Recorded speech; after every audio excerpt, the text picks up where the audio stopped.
So, welcome to another episode of Millennials in Ministry. I'm your host, Erin V. Lashley, and today I have the privilege and honor of interviewing Vanessa McNeal, who is a female documentary director, filmmaker. She has a lot of great accomplishments, which we will talk about later on in the interview. But Vanessa, first of all, thank you for being with us. So Thanks. glad to have Of you on the show. course. Likewise. I'm Yeah, for sure. excited. So, first off, tell us a little bit about you and how you got into making films. Ooh, that's a good question. So I probably started this filmmaking journey a couple of years ago. I was a senior in college and I got to this place. I'm a survivor of sexual violence and trauma and child abuse, lots of things. And I just got to that point, senior year in college, where I was ready to share my story. So I reached out to two filmmakers that I knew and I was like, I'm just ready. I obviously want to do it for healing purposes, but I know that I have a bigger calling and a bigger purpose to share my story too. So I did that. It Yeah. really, there's like a domino effect, and just doing more films about sexual violence and sharing stories about men and sex trafficking. So yeah. That's awesome. So what's been your favorite documentary to make thus far? I know you have one, Gridshock, coming out, but out of the other two, which one was your favorite? I really have to say Gridshock. It is the biggest production Really? I've done, the biggest scope of work. We interviewed 27 people. It's like Wow. huge in size compared to what I've done before. And Mm-hmm. the impact has just been so big. So I'm most proud and excited for this one.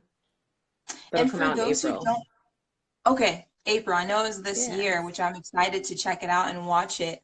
hmm For those who may not know just a little bit about the storyline or the premise of the documentary, tell us a little bit about it. Yes. So Gridshock is a documentary about sex trafficking in Iowa. And Mhm. sex trafficking happens at every state, every city in the US. And it's basically a form of modern day slavery where people are being bought and sold against their will for sex.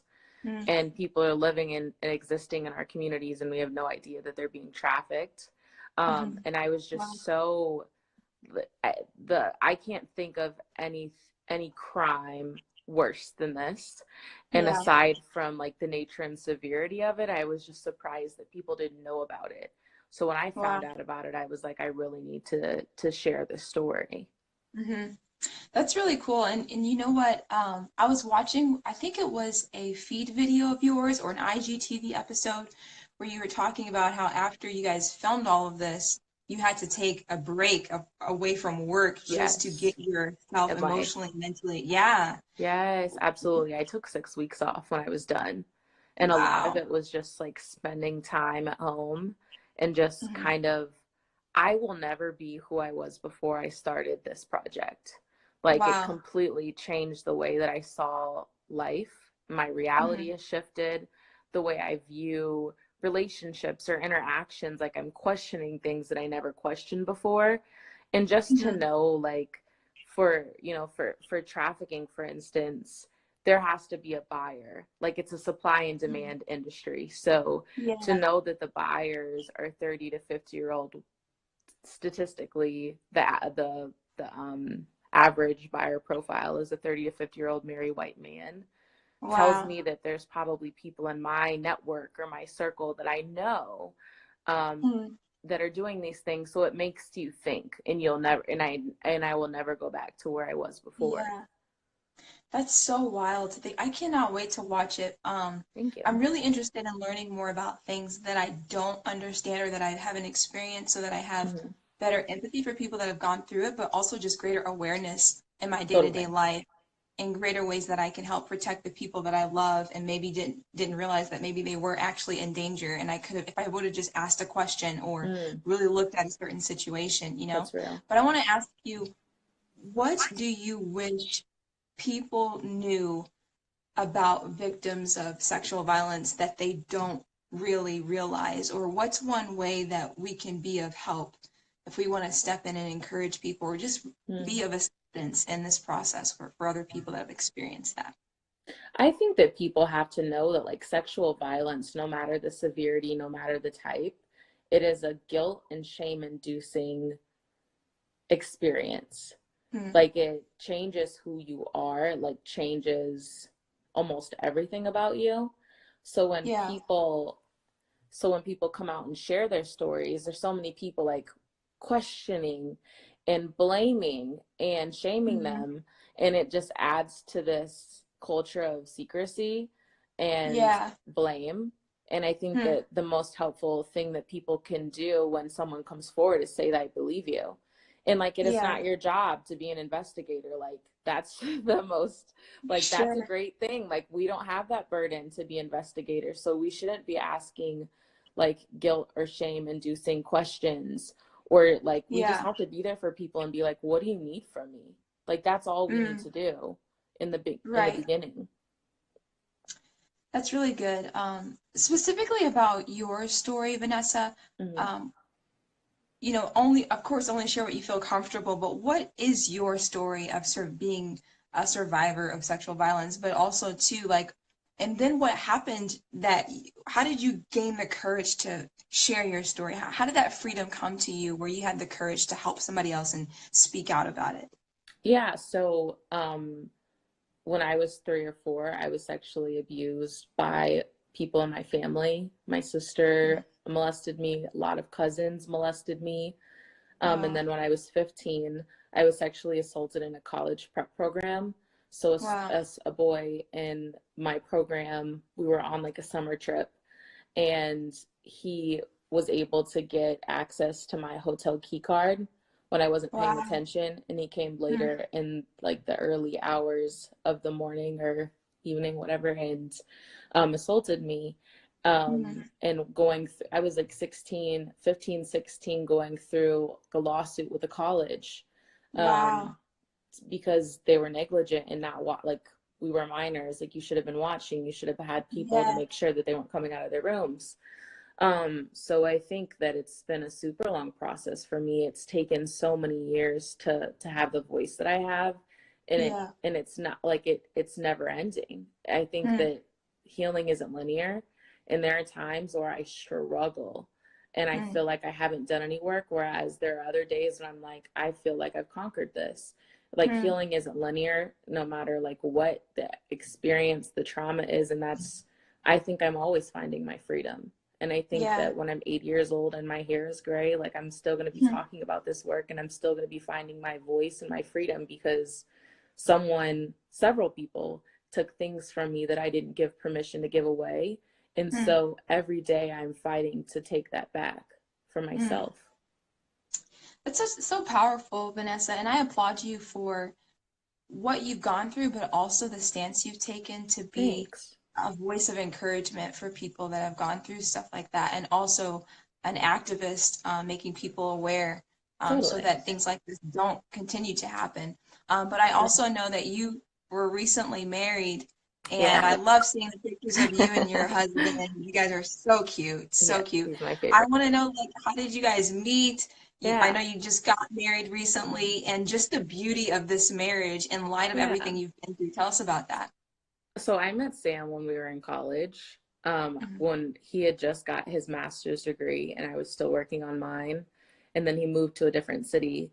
And so we tried the relationship thing in the beginning, and it was a joke because we were both a hot mess and like, we just weren't ready. We weren't Yeah. like fully sprouted. But we Okay. kept in contact and we became best friends over the course of the next year. So when it was like around the time when I was graduating with my master's, he Wow. really came into my life and I was ready then. And so, yeah, the rest was That's cool. history. Yeah. That's awesome. Very Yeah. cool. When you spoke at TED Talk, tell Hmm. us about that experience. How did that opportunity come Yeah. about, and how was that for you? So I spoke in 2 TED Talks. I spoke in one where I talked about sex trafficking, and then I Mhm. spoke in another one where I shared a more like my personal story surviving sexual violence, but talking about like the power of storytelling. And both of those Mm. experiences were so cool. They were like within 1 month of each other. So I was like, oh my Really? gosh, this is so cool. Yeah. Um, Wow. but it was amazing. And to be able to share those stories on such a big platform was really awesome. And for TED Talks, I don't know how they work, but did they discover your Oh, film yeah. somewhere, or did you like apply or something? Well, for one, so there's like a way, if you go to like the TEDx website, you can kind of see like where people are starting starting them. Okay. And for some of them, you can reach out and say, hey, put me on your list to think about in the next 2 years. So I Gotcha. did that for one. And then the other one, they just reached out to me and they were like, hey, we've gotten your name. So do you want to do this? And I was like, Yeah. yeah. Like, heck yeah, I want to do Right. it. Yeah. That's really, really cool. Mhm. I also want to ask you about a recent episode you did on Instagram about anxiety because you said a lot of your audience was asking you questions about Yeah. that. What are some things, maybe even give a little recap of that video. I know Sure. maybe a few people haven't watched it yet. I do recommend you go and watch. You have really great content, by the way. Thank Really you. great I'm content. working on Yeah. it. Yeah, it's really good. So share a little bit about just anxiety and tips you would give for people going through that. So as a recap, I was saying that like anxiety, I think most people stress about like the future. So Mm-hmm. it's worrying about a future now moment. Like Mm-hmm. there is only right now. Like we can't go back and we can't go forward. So all there is now. Yeah. So to even like tell yourself it's a future now moment is kind of trippy, but also I always tell myself, no matter how I feel, remember what I know. So if I Mm-hmm. have anxiety about a speaking engagement or meeting someone, I'm like, no matter how I'm feeling, no matter like what is happening here, I know Mm-hmm. that I'm confident. I know that I have a purpose. I know that whatever the no's are, I focus Yeah, on those because our feelings are temporary and that's they can good. change. And I think it's Mm-hmm. important to know like I have control over my feelings. They're temporary, they can change. And then I'm trying to think of what else I was dropping knowledge about. I can't remember. That's okay. That was a good key right there. Thanks. But I appreciate you sharing that. And overall, Vanessa, I'm really inspired by you because of everything that you're doing. Like you're so young, but you've accomplished so Thanks. much. Like how Thanks. old are you? I just turned or 25, yeah. That's 25. incredible. That's absolutely Yeah. incredible. And the quality of your work is so good. Like just watching the trailer for Gridshock, Thank you. it's so good. Like I'll post about it. I'll put links in the replay of this later on. But I really am inspired by your work. And I was telling my sister, I'm like, yeah, I'm interviewing this. She's a female filmmaker and she's done these documentaries. She's been on TEDTalk. She's like, oh my gosh, that's so cool. I'm like, yeah, Yeah. it is. Really amazing.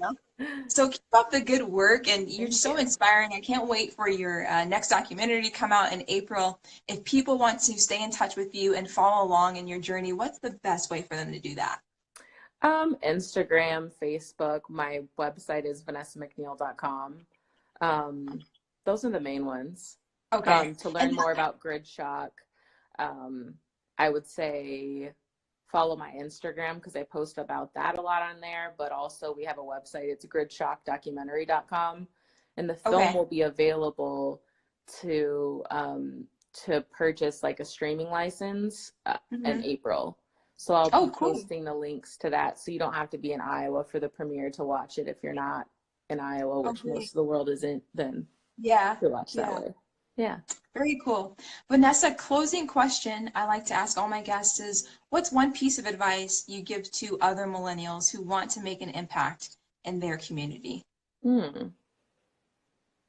I think that it's important that people not compare themselves to other people and feel less worthy, like, oh, I don't have anything important to share. Or I can't talk about anxiety because like 5,000 people are talking about it. Like each of us was given a super divine, specific purpose, and we're all Mm. equipped to do everything. And I also feel like it's important to share that people try to rush processes and they just like don't want Mm. to do the work, or they don't think that they'll ever get there. So I think people have to know that I say this to myself all the time: what is for me will always be for me. And if it Yeah, wasn't, then it wouldn't, then it's not for me. I think J. Cole that's just good. posted about that today, but I've been telling myself that forever. Like if it's Yeah, for me, it'll always be for me. So I don't have to rush it. I don't have to have anxiety about it because it's already planned for my life. right, So yeah, right. That's powerful. What thank is you. for me will always be for me. Oh Yeah. man, I'm gonna take that one. I'm gonna use that for sure. Yes. Well, Vanessa, thank you so much for taking the time to chat with me and just tell us your story and what you're up to. Yes. Again, I'm so inspired by you. I believe that Thank 2019 is going to be you. your best year. I'm I going to hope be so. watching closely and liking everything, sharing everything, and just bless you and thank you for all you do for the community. So I Oh, appreciate thank you. you. Same to you.